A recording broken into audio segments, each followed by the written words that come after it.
Good morning. Welcome to Heartfire Oracle.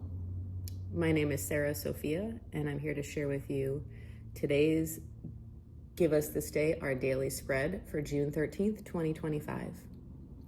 The collective theme, the rebuild of Mantown begins. From the playground to the rebel zone, today we find ourselves plopped directly in the ruins of our masculine energy. Mantown has been knocked down by the gale force winds of change. The universe has spoken, and the islands of the Lost Boys have been sunk, no longer able to get away with being ever infantile, yet wielding an ancient power wand. Yeah, it's between the legs, of control, power, and selfish fascination. Mantown has been taken to its knees. Some destruction is, in the end, very good. The process is messy and painful, causes upheaval and major losses for everyone that must be dealt with. Volcanoes, hurricanes, tidal waves, and earthquakes are a few prime examples of natural change makers here on our planet. When Mother Earth has had enough, she does not play. Volcanic destruction leads to some of the most fertile soil and breathtaking, beautiful beaches. Hurricanes force new builds and give the land time to reset and regrow. Tidal waves can wash and wipe out the entire landscape, changing shorelines and reclaiming open land. Earthquakes level everything and flatten landscapes with one shakeup, sometimes forcing land to disappear and new continent shapes to emerge. All of these are bringers of transformation when our update is needed, ready or not. The change is catalyzed by what is taken away by forcible action, by a divine no. Osiris is an apt man to be on the scene.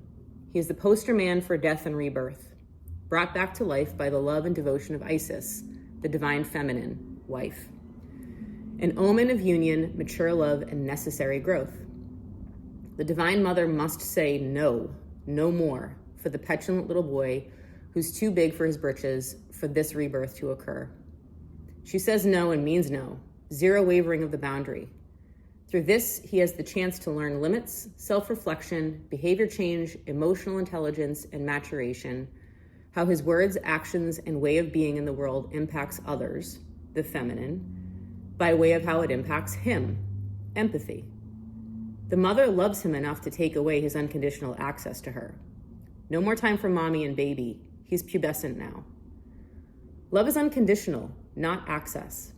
Access is frequency dependent. If we are resonating at the frequency of impatient, entitled asshole who's refusing to grow up, the door will remain shut and locked. We must learn to have a relationship that is a two-way street, genuinely offering something of value, show up real, raw, and open, have an understanding of truth and vulnerability, own our shortcomings and shadows, and stop being a selfish dick. Not out of manipulation to get our selfishly intended needs met, but out of cooperation, because the union is stronger and more powerful in creation together, for everyone. When the Divine Mother finally says no, this is when masculine rite of passage rites begin. It is now for the divine masculine elders to step in and teach the boy to be a man. The inner father, source, universe, higher self, needs to show up and parent. No more time for mom. The Divine Father shows love by being stern, teaching skills, giving lots of room for experimentation and application without punishment, just correction and redirection, unmovable boundaries, and an example of how to be in union with the feminine. The Divine Father loves the mother and protects her enough to take the petulant boy off her hands and take over the teaching and parenting when it's time. Puberty. Most, if not all of us, were not shown this in our current lives. We must go within and find the inner parents, the ideal parents within, and see what they have to say. What would a great father say and do with his son at a time like this? Where has the Divine Mother said no and means no in our lives?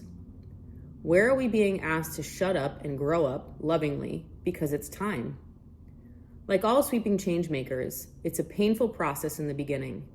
Huge change means destruction and reconstruction, a process we learn to work with if we are truly here to grow and evolve.